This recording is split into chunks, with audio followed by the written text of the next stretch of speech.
After Finance Ministry officials met top mutual fund CEOs and distributors to discuss the strategy for revival of the ailing industry. Mrinalini Krishna has been tracking that meeting very closely, now joins us live from outside North Block where that meeting happened.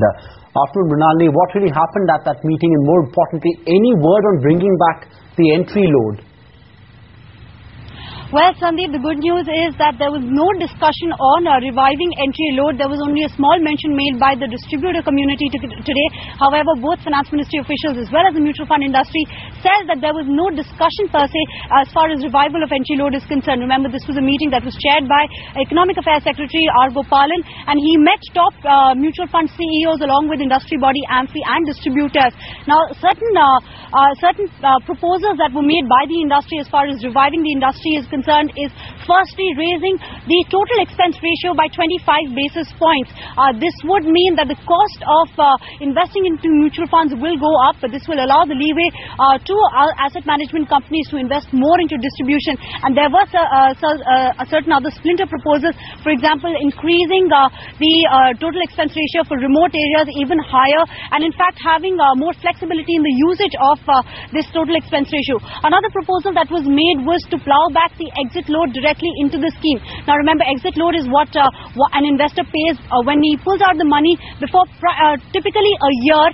So this has been done to compensate the remaining investors in the scheme. As of now, the exit load is credited to the asset management company, but the proposal is to bring it back into the scheme.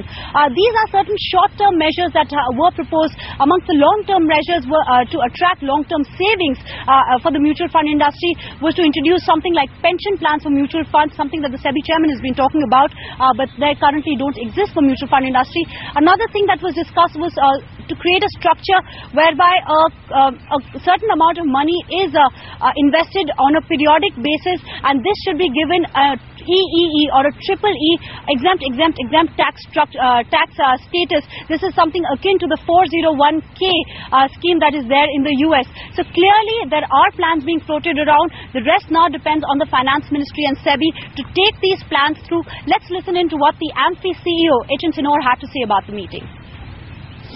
What we are trying to do right now, and the proposal which is pending with SEBI at the moment, pertaining to some of the quick steps which can be taken.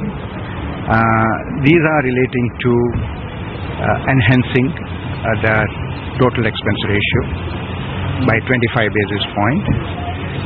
Simultaneously, in order to ensure that the investors have some kind of a cost neutral benefit, we've also been suggesting that service tax, which was not earlier there, now over a period of time it has gone up to almost 12%, that service tax actually should be borne by the end consumer. We also mentioned about fungibility in the total expense ratio, so that it provides necessary flexibility to the AMCs for operating the schemes.